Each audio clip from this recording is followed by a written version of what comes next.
Okay, hello. So today we're going to learn about how to do use case diagram in Visual Paradigm. Okay, so this is a software.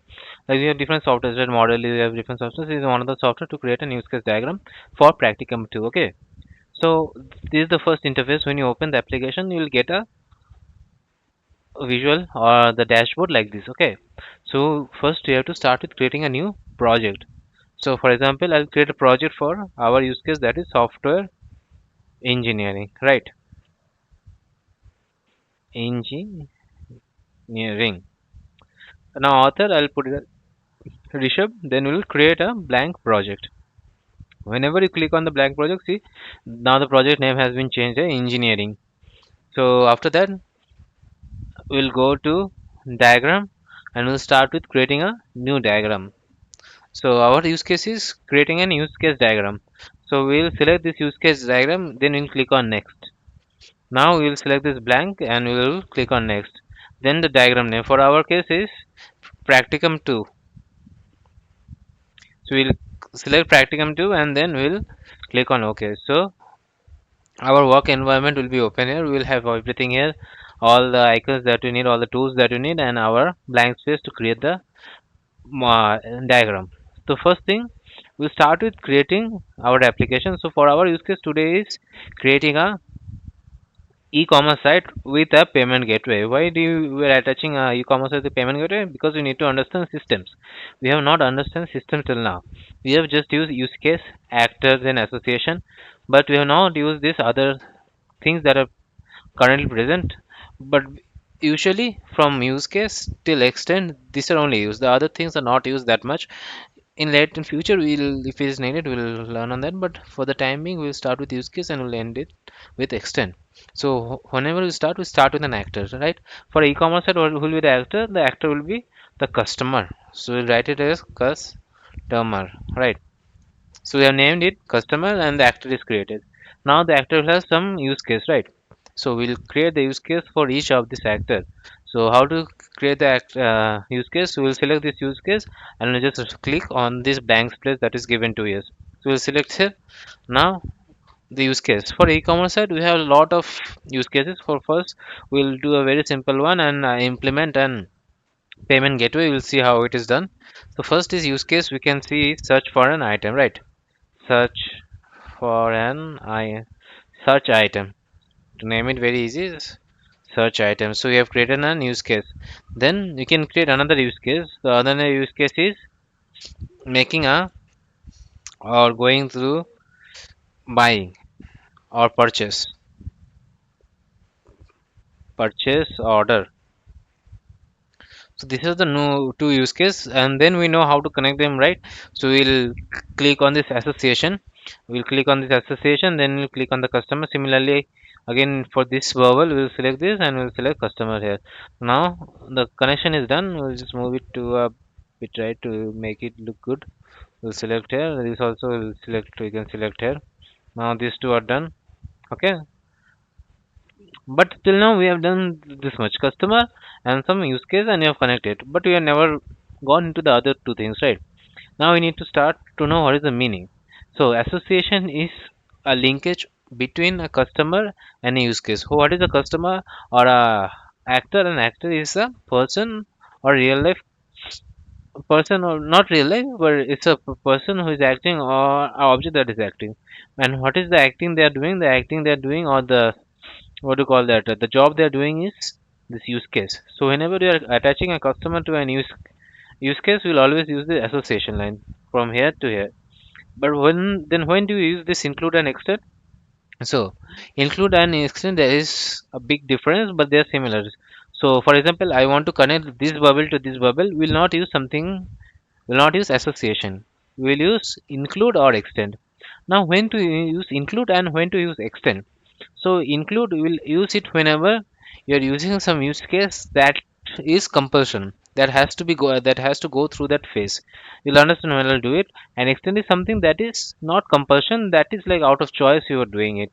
Okay, for example, I'll show it here. So for example, the item, It can be there, cannot be there. It's not compulsion to be there, but it can be attached to another bubble. And if it is attached, we'll give it an extend. It's not an include. Include means it is compulsory. It needs to be there.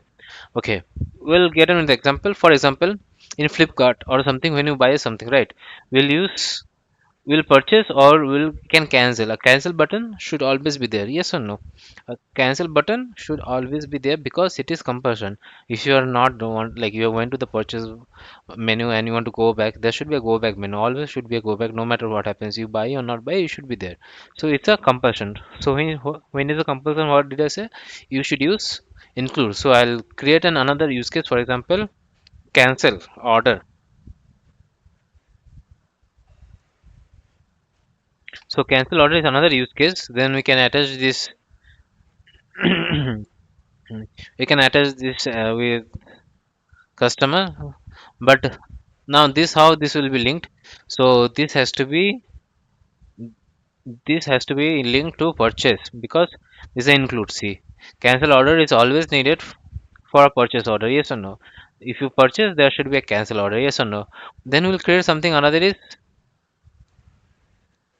apply coupon. So apply coupon is not compulsion. See, for certain items we can apply coupon. For certain items you don't have to. It's not a compulsion. Nobody has said that it's a compulsion. You should have a coupon, right? So this will be something called as extend. So these are the extended parts. So we'll select extend and this. Okay, I'll select this. Then so this is extend. So this is the extended part. So they can apply coupon, but it doesn't have to be included. Okay, we understand what is include, what is extend, right? Now, what is a system? So system is something. For example, in Flipkart or something, you have a gateway payment, a gateway, right? A gateway is a separate entity when compared to Flipkart. Why? Because Flipkart is it comes under another system, whereas payment gateway comes under another system. So you need to group them together. For grouping, we'll have something system. System is nothing just drawing a box. I'll select this system, then I can draw a square like this. Okay, and I can name it as e-commerce site, right? So it came under this box, yes or no? This is everything. But after purchase, you need to go to another system, right? That is what we call as payment gateway. So we'll create another system here. So the system you can say is payment gateway. Now from for payment gateway, we'll have some use case, yes or no? So we'll create a use case over here. So we can give the use cases processing payment. Then after processing payment, we'll have another use case. Like after processing, we need to validate also, right? Validating payment. And finally, we'll have the payment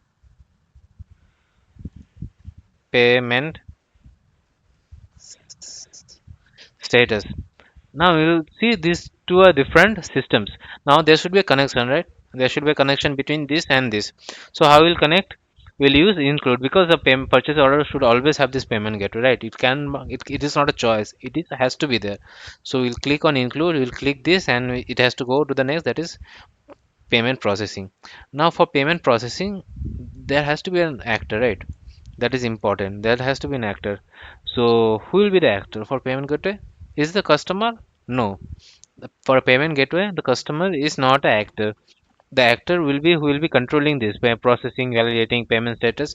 So it will be the third party vendor, or we can simply say as the vendor. Yes, the vendor will be the use case or the actor. So they have this has to be associated to the vendor. This then again this has to be associated with this. Then again this has to be this has okay. This has to be associated like this. Just so it is associated to this actor. Yes. Now there has to be connection, right? These are also include because after this only it should go to validating, then payment status finally, right? So we can click it include because this is not a again by what I said. This is not a choice. It has to be there as compulsion. So after processing only it should go to validating. Then after validating only it should go to payment status. Okay, so this is how it is done. uh, so this is how you create a detailed use case diagram. For example, our use case is e-commerce site. Thank you.